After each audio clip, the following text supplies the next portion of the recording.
Nahrul ibtila, sungai ujian dan musibah. Allahu Akbar.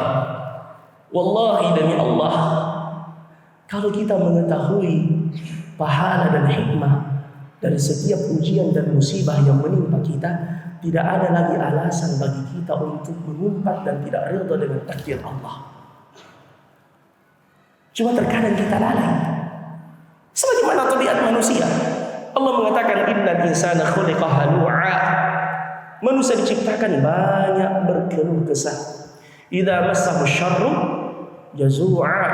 Kalau dia mendapatkan keburukan, dia mengumpat marah-marah, cari kambing hitam. Wa idza massahul khairu manu'a. Giliran dia mendapatkan kebaikan, dia menjadi kikir luar biasa, lupa kepada Allah. Kemudian Allah mengatakan illal musallin, kecuali orang-orang yang salat, alladzina hum ala salatihim daimun, yang selalu menjaga salatnya. Karena lewat salat perwujudan kesyukuran kepada Allah Subhanahu wa taala. Musibah apapun yang menimpa kita, coba renungkan hadis Nabi. Beliau mengatakan, "Ma yusibul muslima," tidaklah sesuatu yang menimpa seorang muslim, "min wasabin wala nasabin wala ghammin wala hammin wala huznin," dari kesedihan, kegelisahan, gundah gulana, keletihan, rasa capek. Ya. Ini dirinci oleh Nabi. Hatta syauka yushaquha, sampai duri kecil yang menusuk kakinya. Ya, misalkan dia pergi ke sawah, tiba-tiba dia injak apa? Putri malu. Sakit. Kemudian kata Rasulullah, "Tsumma ihtasabahu," kemudian dia mengharapkan ganjaran di sisi Allah, "illa kaffarallahu khataya," melainkan diampunkan dosa-dosanya oleh Allah. Subhanallah. Jadi mari kita rengkuh setiap ujian itu, berbaik sangka kepada Allah. Terkadang seorang hamba sudah disiapkan manzilah dan kedudukan yang tinggi di sisi Allah, namun amalannya tidak bisa mendorong dia ke tempat itu, sehingga Allah memberikan kepadanya ujian sehingga dia sampai di tingkat dan kedudukan itu. Ya. Makanya kalau kita tertimpa musibah, innalillahi wa inna ilaihi raji'un. Kemudian dia membaca, Allahumma ajirni fi musibati wa khuluf li khairan minha. Ya Allah, berilah aku pahala dan ganjaran pada musibah yang menimpaku.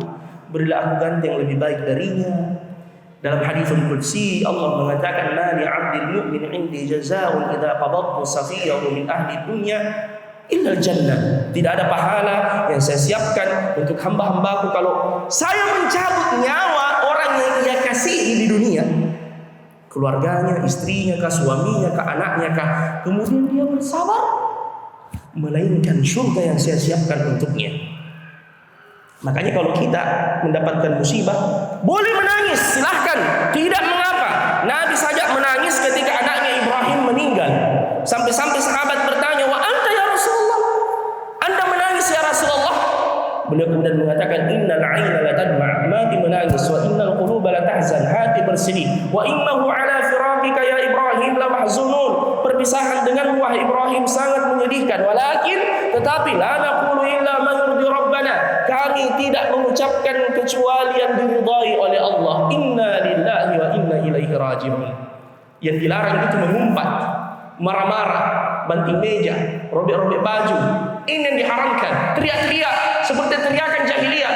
Mohon maaf, masih banyak saudara-saudara kita kebiasaannya begitu. Meninggal teriak-teriak, "Oh kodong, kenapa nih kodong, anaknya masih kecil kodong." Oh, jangan, dijaga baik-baik itu. Boleh bersedih tapi lisan dijaga. Kata Nabi, "Laisa minna," bukan golongan kami, "man laqamal hududa," yang menampar-nampar pipinya, wa syaqqal juyuba, merobek-robek bayunya, wa da'a bi da'awal jahiliyah, berteriak-teriak dengan teriakan jahiliyah. Karena ingat, kalau kita berbuat seperti itu, satu, tidak mengubah keadaan. Apakah dengan teriak-teriak orang yang mati itu hidup lagi? Tidak. Dua, Allah melaknat kita. Tiga, tidak dapatkan pahala kesabaran. Tapi kalau kita sabarkan diri kita, berkata inna lillahi wa inna ilaihi raji'un, Allah ridha kepada kita, dirahmati orang mati kita, digantikan oleh Allah dengan yang lebih baik, didapatkan pahalanya dari sisi Allah. Makanya kalau kita tertimpa musibah, ingatkan diri kita.